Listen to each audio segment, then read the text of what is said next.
Right, good morning everybody. As you heard, I'm Derrick. I'm a practitioner of homeopathic medicine.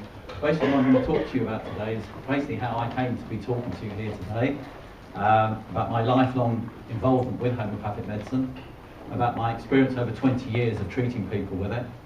I'm up to about 7 years of training so far, professional training. So basically from the start, how I got involved with it. Well, I grew up in Brighton on the south coast, many years ago now, and I grew up in a homeopathic household. My dad was a consulting electrical engineer, and he discovered homeopathic medicine before the last war, I think in the 1930s, when nobody had really heard of it. Used it himself, and I grew up with it, and as a child you sort of think that's normal. I realised when I got to school I was a little bit different, and I continued to use it over the years, and it's probably, as I say, in the last 20 years that I got professionally qualified in it through a college in Dudley in the West Midlands. I did a 3-year course for what is a licentiate, which is equivalent to a degree in homeopathic medicine, and of course it's ongoing study ever since. I've done various things over the years. I mean, I haven't always been a practitioner, and it's given me a whole sort of view of life, if you like. I've worked in retail, I've had my own businesses, I lived in London for a number of years, and all the time I was sort of studying homeopathy and using it myself, and maybe a few sort of guinea pig friends I would use it on, even animals sometimes, pets and that sort of thing. But I realised that if I wanted to do it properly, I had to go and get the qualifications to appear serious, basically. And it was actually in one of my jobs, I used to work for Boots the chemist in the town here, which was very useful because I learned a lot about the sort of pharmacological side of medicine through that, which has been very useful in future years. Did, as I say, a 3-year course, and then graduated from the college there, and then gradually sort of built up my practice. I sort of ran it alongside my jobs for a number of years, did weekends, bank holidays, that sort of thing. When I left Boots after many years, I actually joined a herbal shop in the town called the Herbarium. Some of you may know it, on the Wild Cop. I was manager there for quite a number of years, again running practice alongside that. And then eventually, about 4 years ago, I took the plunge and went full-time self-employed practitioner. Probably the best thing I've ever done. And I knew I was going to do this. I knew from a young age that I would eventually do it as a career. But it was a matter of timing, really. I think if I'd started it many years ago, it probably wouldn't have been as successful as it is for me now. It's something I'm very passionate in, which hopefully comes across, and it's something that I will do probably till I keel over, I think, basically. As long as I'm sort of compos mentis to actually do the thing, I will do it, because I love it so much, and hopefully I've helped a lot of people over the years. So basically that's my sort of background. In terms of homeopathy, I'm the first to admit, is a difficult term to get sort of your tongue round. Like many things in medicine, it comes from the Greek. And if you break it down literally, it's 2 words. It's homeos pathos, which means like treats like, in sort of literal translation. If you put it in Latin, it's similibus, similibi, currenti. And again, it means like treats like. Its founder was a man called Dr. Samuel Hahnemann, who was a German physician. He lived between 1755 and 1843, which was a fantastic lifespan for that time of life. I like to think it was the little pills that kept him alive so long. But he practiced throughout Europe, mainly in Germany, and toward the end of his life in Paris. And most of the crowned heads of Europe, etc., at that time came to see him as patients, so he was widely respected. And basically he got disillusioned with medicine as it was then. He thought that it was killing more people than it was actually saving. And he thought, maybe there's another way to do this. And he was very brave, actually. I mean, he started practicing, trying various remedies on himself, trying them in different doses. Sometimes he came very close to death himself by taking too much of something. But he realised that if he started diluting these things down, they actually had a curative effect on the problem that they caused. And that's very much the basis of our materia medica, if you like, our list of remedies. I mean, to give you a simple example of like treating like, we have a remedy in the homeopathic materia medica called allium cepa, which again is red onion in translation. Now, it's no secret that if you cut an onion up or whatever, what tends to happen? Your eyes stream, your nose runs, etc. Sort of similar symptoms to a cold or hay fever or something like that.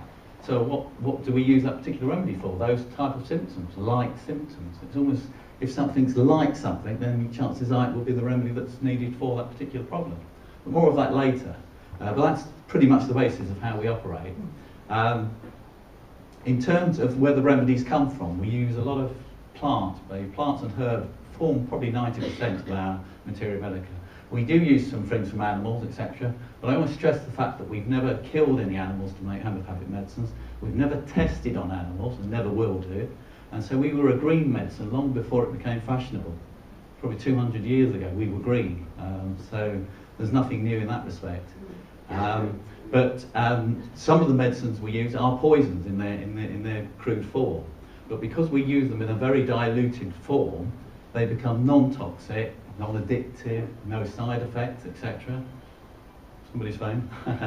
And as a result of that, they're very, very safe. I mean, to give you an example, if not that I recommend it, but if you swallow a particular bottle of remedy, not that you should do that, the worst that would probably happen is you may be sick or something like that, but certainly would not cause a life-threatening problem. Very different in terms of something like a painkiller or something. So it's very, very safe. I mean, I had somebody ring me recently, and I get quite a lot of children brought to me as patients, and the mother rang me and said her little boy had climbed up the bureau, as they tend to do when they're sort of toddlers, got hold of the envelope with the remedy in and swallowed the whole lot, you know, and she was really worried what to do. Do I call an ambulance, whatever? I said, well, just keep an eye on him, and I said, I'm sure he'll be fine. We just observe him. I said, I'll ring you back in half an hour, see how things are. Rang back, she said, yeah, he's fine, he's out playing, no problem, you know. I said, great. I said, obviously I don't recommend him swallowing the whole lot at one go, but it does happen, you know. I said, obviously watch your medicine cabinet in the bathroom or kitchen, because that could be a different story. But that proves that, you know, how safe they are. So in terms of the consultation with homeopathy, which is a really important thing, and that's half going towards solving a case really. And how that works, I mean, I operate from home in Shrewsbury on Bicton Heath. I do home visits when people can't get to me, but mainly from home, mostly because I've got my library there, all my medicines, etc., all my testing facilities, etc. So it suits me to do it that way. Also, it keeps the cost down, because I try and make what I do affordable to people, because I want people to come and see me, because, you know, it's no good making it expensive because people won't come and see you. So it's got to be value for money, basically, and that's what I'm able to do. People come to me. Normally the people that come to me have already been through conventional medicine. They've had scans, they've had blood tests, x-rays, been prodded and poked in all sorts of places, and often they come, conventional medicine can't particularly help them with their problem. There isn't anything they can prescribe, or surgery is not applicable, or whatever. So they come to me sort of sometimes as a last resort. It's like, you know, I've been through all this, can you help me? And that's sometimes very difficult, because, you know, sometimes somebody will come to you and it's a bit too late to actually effect a change or something. But sometimes you can get in earlier, you've got more chance of doing it. But, you know, each case is different, and you have to assess it at the time. Also people come that are already on a lot of existing medication. I mean, to give you an idea now, I think most people in this country, once you get over about 60 years of age, you're on at least 6, maybe more than that, sort of conventional drugs a day. So it's a big area, and some people are on a lot more than that. I mean, I had one guy recently come to me, he was on 28 drugs a day. So it's pretty much what he wasn't on rather than what he was on. So as you can imagine, the first thing he said to me was, I feel terrible. And I said, well, I'm not really surprised, you know. He said, can you help me? And I thought, my God, you know, this is the sort of case you dread, because we're always told at college, the more drugs somebody's on, the more difficult it can make things, you know. It acts as a sort of blocking mechanism. And I thought, well, we'll try, you know. Started prescribing, and he started actually feeling better. So I thought, well, if I can do it with somebody on 28 drugs, what can I do on somebody that's on a lot less, you know? And it really sort of actually was a real eye-opener for me as much as anything else. And one thing with my background, as I said, with Boots, and I've worked with another pharmacy firm, it's actually enabled me to understand the drugs, what you can do with them, what you can't do with them, etc. So if you come to me, I'm not one of these practitioners that say, you know, throw all your medicines away, you know, homeopathy is the answer. I don't do that. I'm very pragmatic. I work with it. If it could, all possible, if somebody's able to reduce their medication, then fine. And often we try and do that with the agreement of their GP. But, you know, in most cases I work alongside it. I don't worry about it. And it could be that person can't take anything else because it would conflict with what they're already on. That happens quite a lot. You know, so for instance, you know, I get somebody who's on a lot of medication, and say they develop something like a cold or something. Sometimes they can't take the ordinary cold preparation because it will interfere with their existing medication. Where they could take a homeopathic remedy that would help ease it without affecting that. So that's, you know, so I get a lot of people that come with that. I also get a lot of people that come to me that are not on anything, you know, and I've got some people at the moment in their 90s and they've never had anything basically, and they come to me, and you know, that's fine. But I would say the vast majority of people that come to me are on existing medication of one sort or another. Sometimes quite sort of heavy drugs, sometimes fairly straightforward, just painkillers or whatever. So I'm kind of used to dealing with that, and you know, I know what to do in case of that. But I always stress that, because I know in the past there's been unscrupulous practitioners that people have been to, and the first thing they've said is, stop taking this, stop injecting your insulin, or something crazy like that. That you never hear from me. You know, I'm serious about it. And if something's a life-threatening problem for someone, it's the last thing you want to touch, to be honest. So you've got to be realistic. And also, if people come to me and I think that they need a scan or they need blood tests, I'll be the first to say, go and get it. You know, go through your doctor, get more tests, because the more information I have, the better. Because you know, someday you can come to you with something and you may not realise how serious a condition it is. So you need that sort of support on it. And at the end of the day, you know, that system's there for you to use. Obviously, sometimes you go through all that, and like we've said, you know, it doesn't show up anything, or they're not quite sure what is actually wrong with you. Then you have to go in on, you know, my normal approach, which is to ask lots of questions, find out where did something start. That's always a big thing with us. Two things that run through homeopathy is treat the patient, not the disease. So it's very much holistic medicine. I call it personalised medicine, because you're treating the person. So one of the things that attracts me to homeopathy is the fact that it treats you as an individual. I love that fact. I hate this idea of us all being on a conveyor belt kind of thing. You know, I think we're all individual. All those individuals are our fingerprints. So hence, why not be treated like that? So I think in that respect, it's very, very good. The other thing is with homeopathy, it's treat the cause, not the effect. So that's going back to where something happened. So often, if somebody comes to me and says, I've never been well since I hit my head, or I fell over on the ice, or I had the flu, or something, a stressful event, they lost their job, they lost their partner, they lost a pet, you know, these sort of things can have major effects on your health. So the minute I hear that, it's kind of, my ears prick up, and that makes me go down a particular route in terms of treating them. And if I get that right, it can often make a huge thing.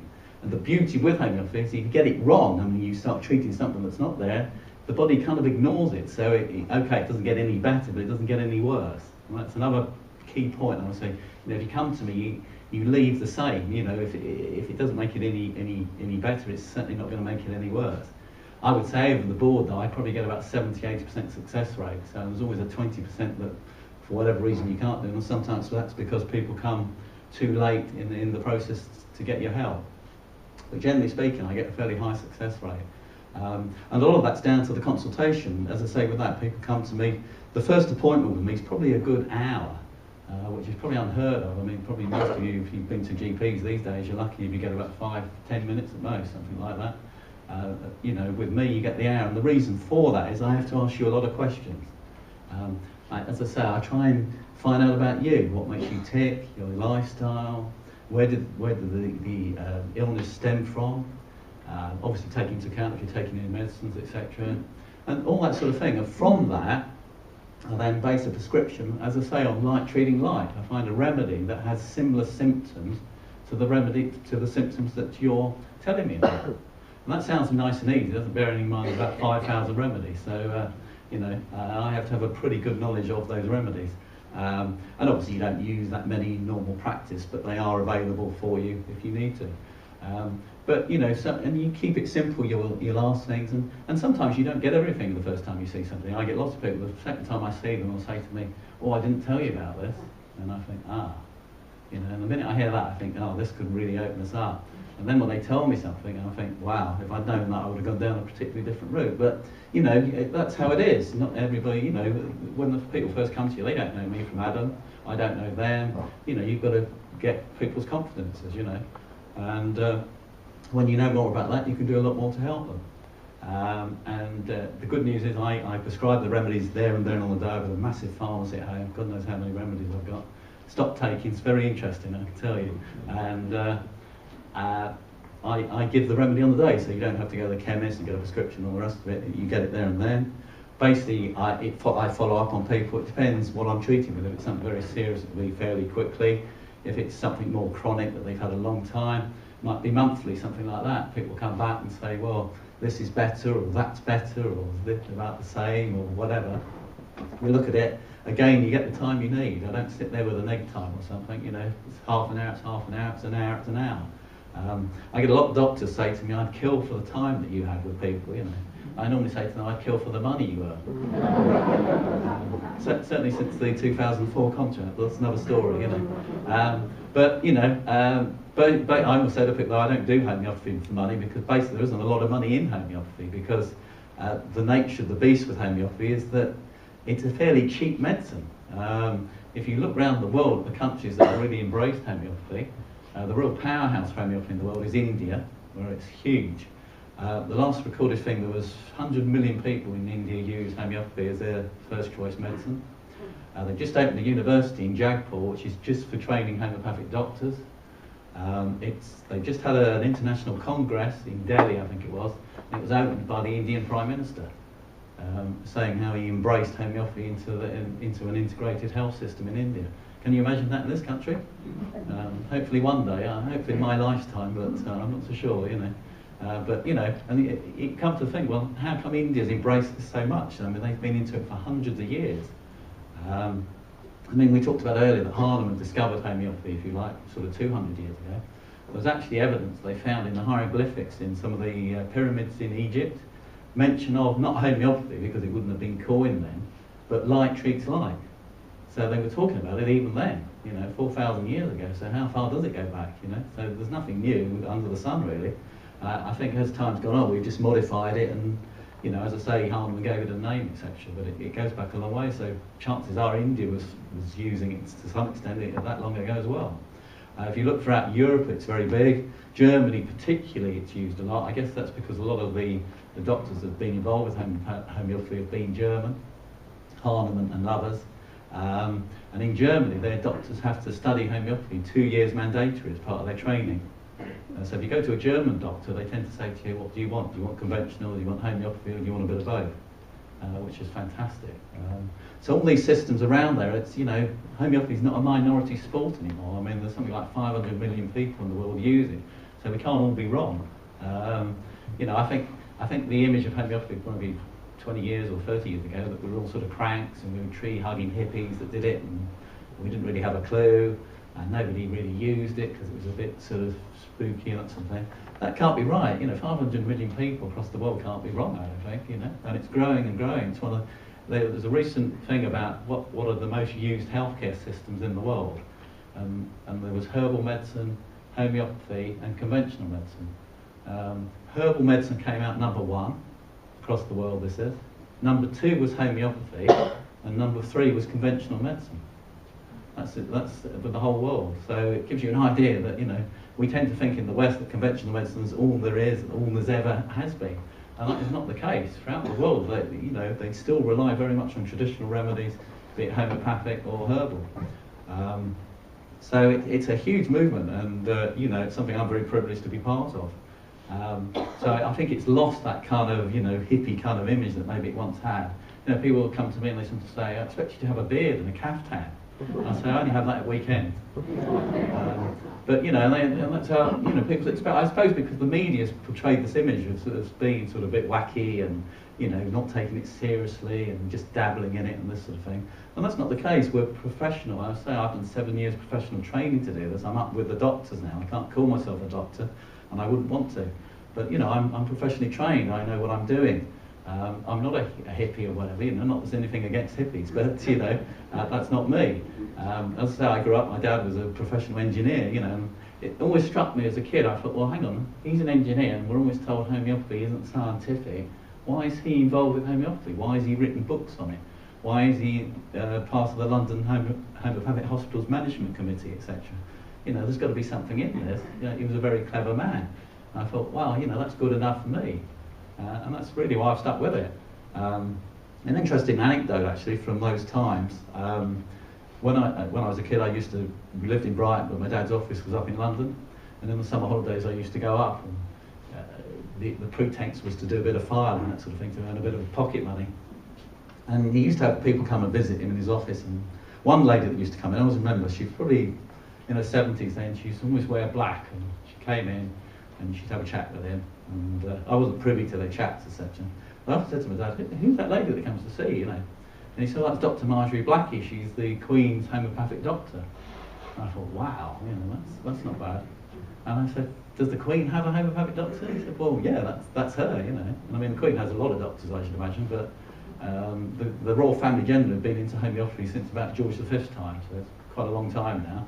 And they do have a homeopathic physician. She has one now, Dr. Peter Fisher. He's the sort of top guy at the London Homeopathic Hospital now. He's her homeopathic physician, but in that time, it was this Dr. Marjorie Blackie. And interestingly, I've got some of her books at home on my shelves now. Obviously, as a kid, you don't realise who these people are. But, you know, I was kind of in awe of her, really, you know. But apparently she used to come to my dad and have a chat over sort of a bacon sandwich over what to give the Queen. So my dad always said to me, by default, I've been treating the Queen. So I'm still waiting for the call. It hasn't come yet, but you never know, you know. You know, it's nice to think that they're fully behind it, and they do a lot behind the scenes to promote homeopathy, particularly Prince Charles. You know, you either hate or love the guy, but he does a lot to promote homeopathy in this country, certainly the organic farming movement and the various other things. And we're very lucky to have somebody like him, because he's got access to people that can. And he can pick up the phone and say, look, you know, well, I can't do that, you know. So, you know, that's good. And I always say to people, with the royal family, whatever your views on them, you know, whether you're a Republican or whatever, you know, they can have any medicine they want, basically, you know, because of their position. And they've chosen consistently homeopathy. Well, to me, that must say something. It goes on, and I understand that Kate and William are quite involved with homeopathy now. They've just got involved with some of the charities, etc. So it carries on into the next generations, you know. So, you know, there's quite a lot to do. How are we doing time-wise here? We've got plenty of time, so that's good. What we're going to do probably at the end is do a few general questions, maybe. And if anybody's got any particular questions they want to ask me about their health, rather than sort of in front of everybody, come and see me afterwards and we can have a bit of chat if you're interested. Sort of continuing what we're doing, let's see. As you can see, it's a massive subject, so it's trying to get through it all in the time, really. Right, in terms of whether homeopathy is one question I get asked a lot at talks. I do a lot of these talks, not necessarily in these sort of numbers, but you know, I get fed up talking to myself, really, so it's nice to have somebody else out there. But people say to me, is homeopathy complementary or is it alternative? Because these are terms you hear a lot, don't you? I mean, you hear a lot on the media, they talk about complementary. I mean, you know, does it mean it says nice things about you? Or does it mean that it works alongside conventional medication? Well, basically, homeopathy is both. It works alongside conventional medications, as I sort of mentioned earlier, but it's also alternative. It's alternative in the way it looks at the body. As I say, we look very much, we treat people holistically. We look at where something has come from. We believe very much the body will put itself right, given the right stimulus. Now that stimulus can be all sorts of things. That could be conventional medication, it could be surgery, it could be Reiki, it could be herbs, it could be homeopathy, it could be vitamins, it could be a whole mixture of different things. But it acts as a stimulus. Your body is repairing itself all the time. People don't realise that our immune systems are fighting cancer cells all the time. Sometimes, whatever happens, that system gets switched off and you develop cancer. But you know, it's amazing that all the time our immune system is fighting these things. I remember my dad saying to me when I was a child that he did a lot of study, and he wrote about the human immune system, which is a massive area. I mean, we've only scratched the surface what we understand by it. But he said to me, and I always remember it, he said that the immune system, the human body, has memories of the disease that our ancestors had. It's got memories of the diseases we're fighting now, and it's also got the facilities to fight the disease that are coming in the future. You know, what design is that? I mean, it's incredible. That immune system can go wrong, and that's where we don't understand sometimes why it goes wrong. Why do some people get cancer and other people don't? You know, but you know. That immune system, you've got to work with it. It's an incredibly powerful thing, and that's what homeopathy does. That's not to say that homeopathy can cure cancer, because you wouldn't say something like that. But anything that helps stimulate the immune system obviously is beneficial to helping that person. I mean, I get quite a few people that have been through cancer treatment, had surgery, radiation, chemotherapy, sometimes a mixture of all three. And often they come to me to actually help them through the treatment, help them with the side effects, help keep them up mentally, that sort of thing. And I've done that successfully on a number of occasions. You know, obviously you hope to treat people long before they get into that stage, but sometimes, unfortunately, that's what happens. And you can do a lot. And you do it safely. And as I say, that's where it becomes complementary again, because you're working alongside the drugs or whatever it might be. So, you know, it is a mixture of both. But I do stress the complementary thing, and what I would like to see, I would like to see a much more integrated approach in our health system generally, so that, you know, because at the end of the day, it's doing the best for the patient, and be that conventional or complementary, then why not have both? As I say, a lot of countries already have that. Germany tend to use it quite a lot, even in France, certainly in India. So why can't we have it here, you know? And I think it will happen. I think, you know, people power will be the thing that governs this.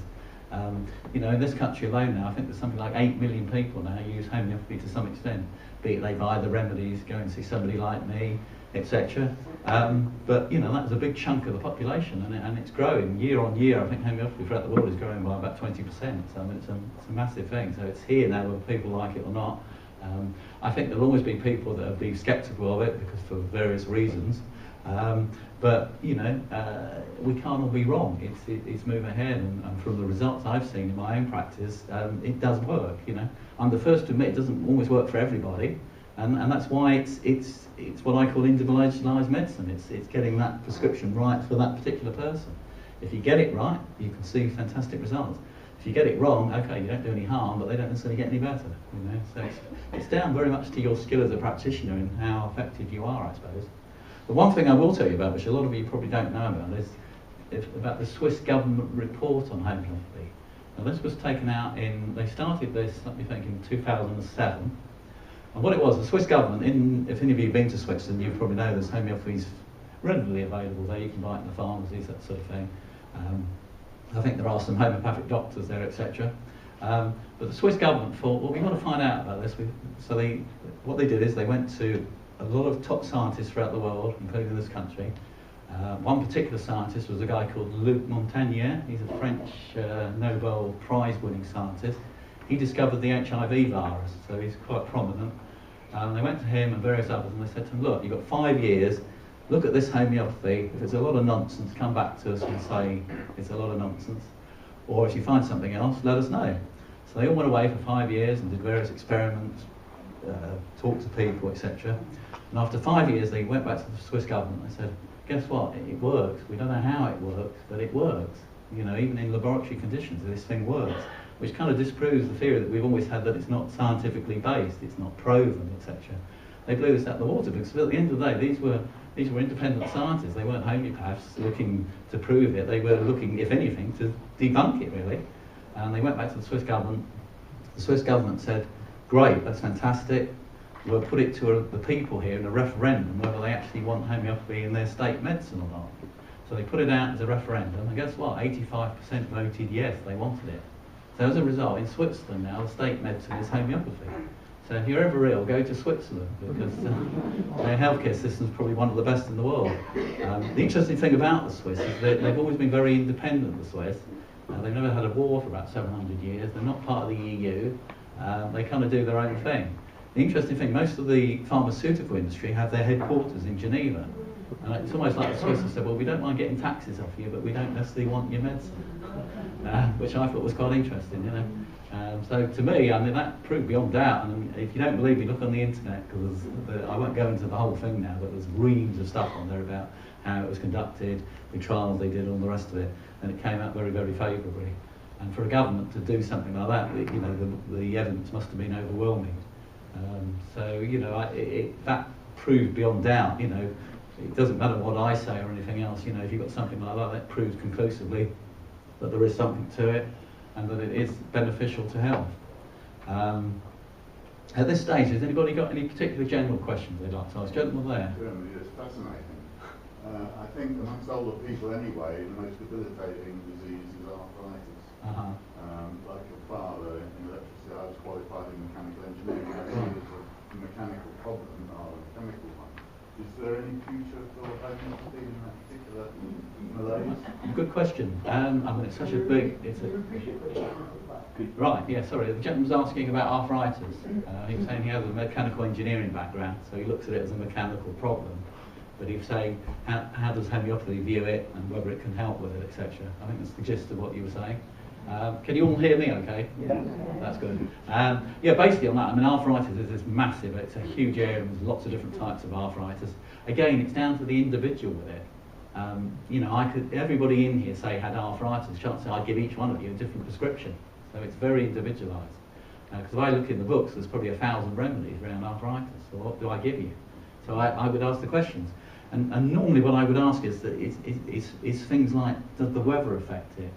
Is it temperature resistant? You know, is it better from heat? Is it better from cold? Where did it start? You know, did you fall over? Was it an injury from football or rugby or something? You know, all these sort of things. You know, often people say to me, well, if I go to Spain, it clears up almost. You know, if I come back to Heathrow, it's back. You know. I think the interesting thing about arthritis, I don't know if you've experienced this yourself, but because the body can only normally do one disease at a time, if you suffer with bad arthritis, if you get the flu or something like that, the arthritis temporarily goes. Have you found this? Yes. Yeah. And then the minute the flu goes, guess what? The arthritis is back. And people say, why is that? And it's because our bodies can't deal with, because if you think about it, they're trying to deal with all these things that you couldn't cope. We'd probably die out as a species. So it's been cleverly designed to do that. What you've got to try and do, I think with arthritis, whether you can actually cure arthritis, I don't know. I think you can manage the symptoms better. And one thing that always worries me about the treatment of arthritis in terms of, say, conventional medicine is they use very powerful non-steroidal anti-inflammatory drugs, sometimes steroidal drugs, this sort of thing, and they can have huge side effects. And I'll give you an example. I had a lady come to me recently, and she had bad arthritis, and she was on naproxen, which is an anti-inflammatory drug. She's on it for 8 years, which is a long time, you know. And it's basically altered her stomach, and she's suffering with a lot of problems now. I'm in early days of trying to help with that problem, you know. But you know, so that's where homeopathy can be helpful. If it can help you without having to resort to, you know, hardcore drugs for it, then that's good. But it's hard to say yes, you know, homeopathy can definitely help arthritis. I think what it does, it tries to help the person with the arthritis. I hope that answers your question anyway. Anybody else got anything? Lady up there. Does the opposition to homeopathy in this country come from the big drug companies, or does it come out of the universities and medical schools? Again, very good question. I think a bit of both there. I'll tell you how I'll answer that. I get approached by a number of different bodies for people to sit in with me to see what I do. And I got approached by Cambridge University. A couple of what they tend to do there now is with their medical students. They like them to go out in the community and sit in with registered practitioners, be it in homeopathy and in other disciplines. And these two guys approached me and they said, could we come and sit in with you? Because we want to see how homeopathy works on a ground level, if you like. So I said, yeah, that's fine. I welcomed it, you know. So they came to see me, and we sat in, and they said to me, what are your views on doctors and medicine and everything, you know? And I said I've got a lot of respect for the medical profession. I said, where I have the problem, I said, I think you're too in bed with the big pharma companies. I said, you've become basically pill pushers. You've lost a lot of your diagnostic techniques that you used to have. And they were nodding their heads. They said, we agree with you. But we said, the problem is, how do we get out of that? You know, big pharma pay for our training, they pay for our holidays, they do this, they do that, you know, they control the whole kabam now, you know, and this is the problem. And that, to me, is not good medicine, you know. And that's the problem I have. It's not the doctors themselves. I think it's that tight sort of system they're working in. And a lot of, you know, I've been to talks with there's been practicing doctors there, and they've said to me, I actually agree with you, but I don't know how to alter that. You know, I'm dared to put my head above the trench because I know I'll get shot. You know, there've been a lot of doctors in medicine, as you know, there've been high-profile cases where they've dared to speak out about something, and what's happened? They've been shunned. Some of them had to flee the country. I mean, it's a nightmare basically, all because they question something. You know, well, that surely is healthy, isn't it? You know, don't we all question things, don't we? You know, so you know that thing. So I think it's very difficult. I think there is some hope with it though, in that I think in terms of the universities. Liverpool University, their medical school, they've just appointed a homeopath as director of their medical training. So that's kind of an unusual thing. So, you know, it's not all doom and gloom by any means. But I think unless we can somehow get a sort of break between the pharmaceutical side and the medical side, I'm not sure that will ever change that much. One question I do get asked a lot, they always say to me, if homeopathy is so good, why doesn't Big Pharma get involved with it? And I'll tell you the reason for that is because there's no money in it. Because one of the things with drugs, I mean, without boring you to death, with drugs, drugs are sort of basically synthesised in laboratories. So they might start off as a natural product, and then give you an example, aspirin. Aspirin started off many years ago as willow bark. But the thing is, with things like natural products, willow bark or whatever it be, you can't patent them. You can't. Who owns the patent to willow bark? You know, is it God? Is it who is it? You can't do it. So as a result, there's no money in it, because if you can't patent it, you can't make the money. But if you create a new drug in the laboratory and you get the go-ahead on it and the tests and everything, and then they say, right, you can sell it, you can get a patent for 10 years to sell it worldwide. So you can make a lot of money, theoretically. And that's what's happened, and that's where medicine kind of drifted apart. You know, I think in the early 1920s, when pharmaceuticals became more online, if you like, things like homeopathy and other things were sort of left on one side, and pharmacy was grabbed, you know, and sort of this is the new one, the drugs and everything else. It's a bit like the antibiotics, isn't it? You know, when antibiotics came along, everyone thought, wow, this is fantastic, and you know, and undoubtedly they save lives. But we're actually seeing a point now where antibiotics are actually starting to be a problem. They've stopped working. You know, there's a lot of resistant disease now to antibiotics. Now again, I was told as a kid by my dad, he said, within your lifetime, the antibiotics won't work. I always remember that. That was 40 years ago, you know, and it's come true. I mean, I'm seeing it now. There's been a lot of programs on the TV about it. People don't realise quite how serious it is. But one thing from my point of view is I've got books at home by Victorian homeopaths that were treating infectious diseases, infections, long before antibiotics were ever thought of, and doing it successfully. So I like to think if need be, we'll do it again. And that would be nice if conventional medicine actually said to us, look, come and show us how to do it. And I think there's a big thing. I'm not saying that homeopathy is the answer to that by any means, not the only answer, but it certainly would provide a part of the solution, I think, you know. Hope that answers your question. I have a point. A lot of people seem to think that it's a placebo effect. Sure. But we have an 18-year-old rescue cat, and a few years ago she started to develop arthritis in her hips. And we started at home. The vet gave us non-sterile stuff to put straight into her mouth, and she was powerful on that. And she said, put it on the food, and she wouldn't touch the food. So we went off the herbal medicine, and she got a little bit better on that. And just her hips started to go back to me about 6 months ago. We're now on a homeopathic pilule. It's about a millimetre across. Yeah. One of those in her food 3 times a day. And I wouldn't say she's like a spring chicken, but she's actually running around quite well now for an 18-year-old cat. Right. And she jumps up on our lap quite happily. And, you know, she doesn't know what she's been doing. Exactly. Well, no, I think you've just answered a very good point there. I mean, that's it. That was the thing that's always levelled against homeopathy. It's the placebo, not giving anything, the sugar pill. But, you know, if that's the case, how can that apply to animals? I mean, in my own case, I don't treat animals because you have to be a vet, you know. So, I mean, I've treated my own pets over the years, but I would never treat a client's pet, you know, because it's not. I've got homeopathic vets I can refer to, but in terms of treating young children, it's the same effect. Because when young children come to you, they don't have this thing, oh, I'll take this pill, I'll be better. I mean, you know, they don't know what it is, you know. But I get fantastic results with kids, because normally kids are not drugged for a start, you know, they come, they get whatever. I had an instance recently where I had a little boy come to me, he was about 2.5, I think. Smashing kid, you know, but his mum called him the snotty kid because he just oozed snot out of his nose, you know. And she followed him around with a rag, you know, it was that bad, you know. And he had ear infection after ear infection, he's had loads of antibiotics, and bear in mind, he's only 2.5, you know. And she said, look, you know, I don't want to keep giving it, because she said, these aren't going to work eventually, you know. So she said, can you do something with it? So he came to me and I observed him, and obviously you can't ask him a lot of questions, but you rely on the mum filling in the gaps. But sometimes by just looking at somebody, you can get an idea of their build, how they are, you know, all the kids vary, don't they, you know? Some are very inquisitive and some sort of sit there terrified of you, you know. So, you know, you take all that into account. Anyway, I gave him a few doses of a particular remedy, and she rang me within think it was about a week, she said, ear infection gone, snot gone, to use her words. She said, rag gone. Said he's like a different kid, you know.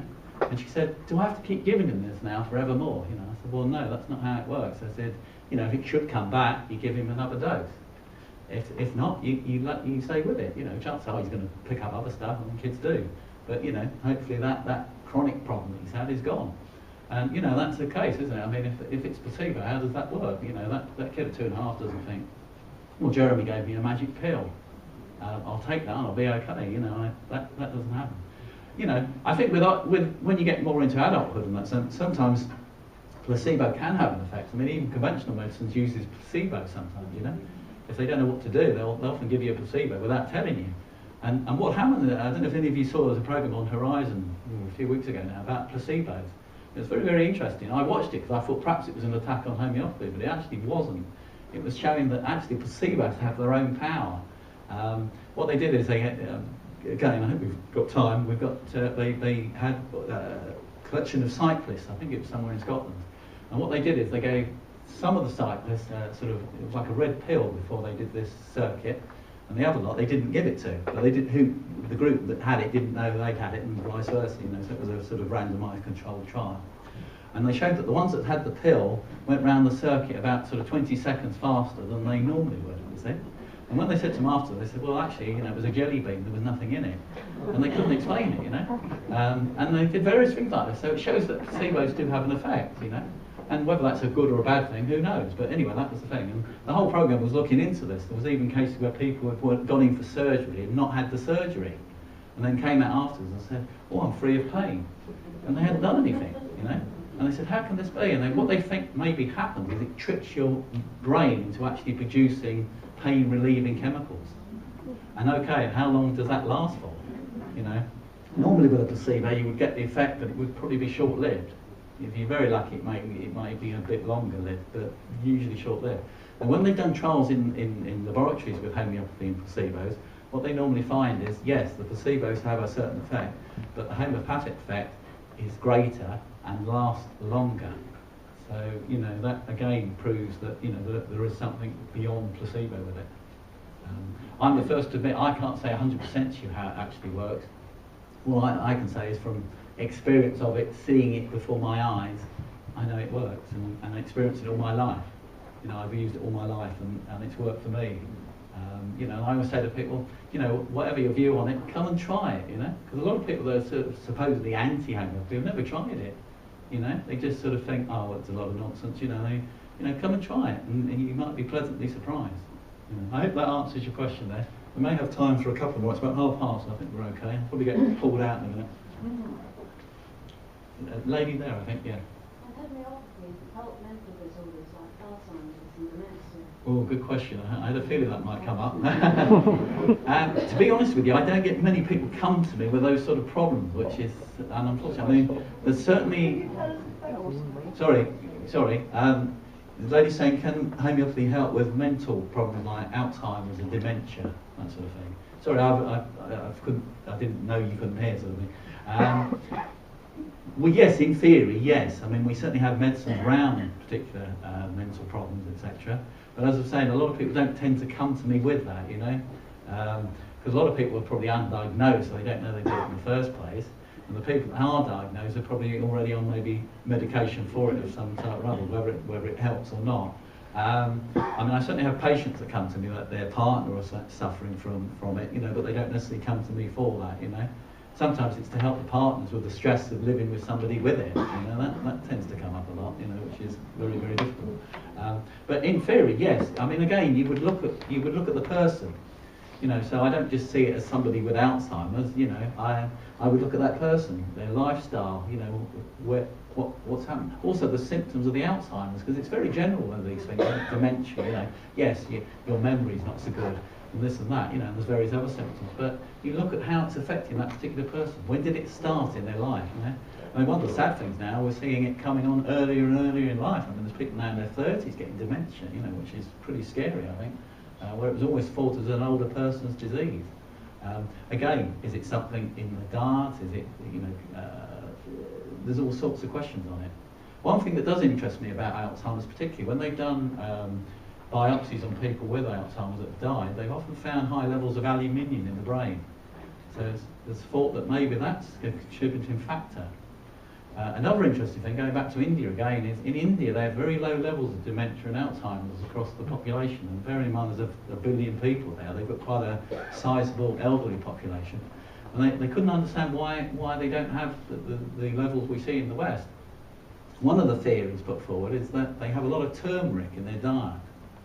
And one of the things with turmeric, it kind of stops plaque developing on the brain. And because they have it a lot in their food, I mean more than we would ever have in this country, they think that could be one of the reasons, but they're doing more research into that. So I can't say eating turmeric is necessarily the answer to dementia, but it could be one of the solutions. But it's a difficult area, and it's a massive area to go into probably today. But in theory, yes. I mean, as I say, you would look at it on an individual level. Right? You know, there isn't a. Unfortunately, if there was a magic pill that would sort it out, Christ, you know, I'd give it to people free. You know, but I don't think there is. You know. I'd like to ask, because I imagine there's a number of people here who suffer from diabetes, right, where you have to have conventional medicine. How would that work in a complementary way with homeopathy? Probably depends on the type of diabetes, type 1 or type 2. If you're on type 1, you're on insulin injection, so obviously you would leave that alone, you wouldn't touch that. But where homeopathy can even help with type 1 is for some of the other problems you get with the diabetes. Problems with your circulation, eye problems, concurrent infections, all these sort of things. That's where homeopathy would be very, very good. You get people type 2 that are on tablets for diabetes. You would give them things maybe to help their blood sugar, so it could be they could maybe reduce their medication to some extent. Again, you would try and do that when you conduct with a GP, if that's what they want, you know. Because obviously some of the tablets can carry quite hefty side effects, you know. And if somebody's suffering with a particular thing and it's coming from that particular medication, you would want to give them something to maybe help even it out.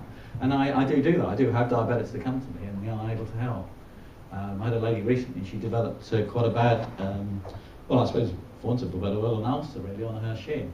And they're always a nightmare, those things, because once you get them, they're very, very hard to clear up. And she was having district nurses coming in all the time, dressing it, etc., had antibiotics, not really getting anywhere with it.